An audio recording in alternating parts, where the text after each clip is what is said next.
රිඩියුසර්. රිඩියුසර් කියන්නේ ෂෝට්කට්.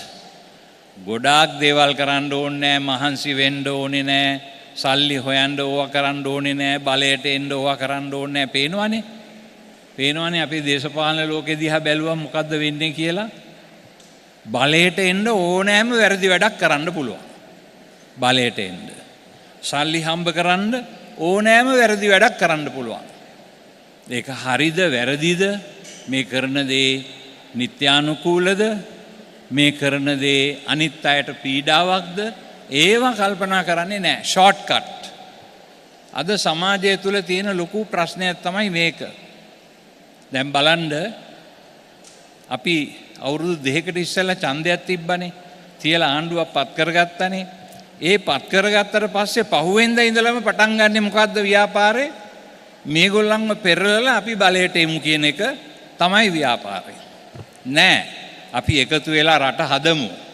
ජනතාව දැන් තීන්දුවක් දුන්නා. ඒ තීන්දුව අනුව අපි ඔක්කොමල්ලම එකට එකතු වෙලා රට හදමු කියලා ඒ අය කල්පනා කරන්නේ නෑ.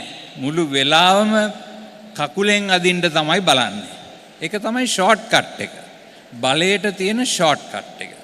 මේ අපේ මිනිස්සු වහල් වෙලා තියෙන දේවල්. අපේ රට ගොඩනගන්නට ආදරණීය දරුවනි අපි යම් යම් දේවල් කරන්නට ඕනේ. යම් යම් තෝරා ගැනීම කරන්නට ඕනේ. ඒ තෝරා ගැනීම වල පරිත්‍යාගයක් කියන එකක් තියෙන්නට ඕනේ.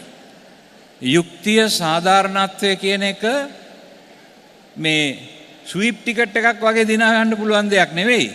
ඒකට මහන්සි වෙන්නට ඕනේ. හරි දේ කරන්නට පුරුදු වෙන්නට ඕනේ. වැරදි දේ කරලා සමාජ පරිවර්තනයක් ඇති කරන්න බෑ. හෘද සාක්ෂියට එකඟව වැඩ කරන්න පුරුදු වෙන්නට ඕනේ. ජීවිතේ ජය ගන්න ෂෝට්කට් නෑ. ජීවිතේ ජය ගන්න පරිත්‍යාගයන් කරන්නටම ඕනේ. හරි දේ කරන්න පරිත්‍යාගයන් කරන්නටම ඕනේ. එහෙම කෙරුවේ නැත්තම් සමාජ පරිවර්තනයක් ඇති කරන්නට බැහැ. මේ රටේ අවුරුදු 75ක කාලයක් පුරාවටම සිද්ධ වුණේ ෂෝට්කට් එක හොයාගෙන යන එකයි. ඒ ෂෝට්කට් එක හොයන්නට ඕනෑම කැත වැඩක් කරන්නට අපේ රටේ නායකයෝ යොමු වුණා. බලන්න උතුරු නැගෙනහිර ප්‍රශ්නේ දිහා බලන්න. ඒ ප්‍රශ්නේ අනවශ්‍ය ප්‍රශ්නයක්. මේ රට නිදහස ලබාපු වෙලාවේදී සිංහල, දෙමළ, මුස්ලිම් මේ සියලු දෙනාම සහෝදරයන් පිරිසක් වශයෙන් එකට එකතු වෙලා මේ නිදහස ලබා ගත්තේ. එකට එකතු වෙලා ක්‍රියාකාරී වුණා. දේශපාලන පක්ෂ පිහිටුවා ගත්තා. ජාතිය ආගම පදනම් කරගත්තු පක්ෂ පිහිටෙව්වේ නැහැ. ජාතික පක්ෂ පිහිටුවා ගත්තා.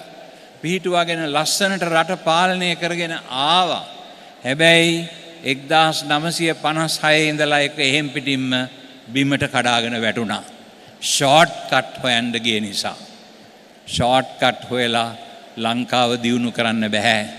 ලංකාව දියුණු කරන්න කැපවීමක් අවශ්‍යයි.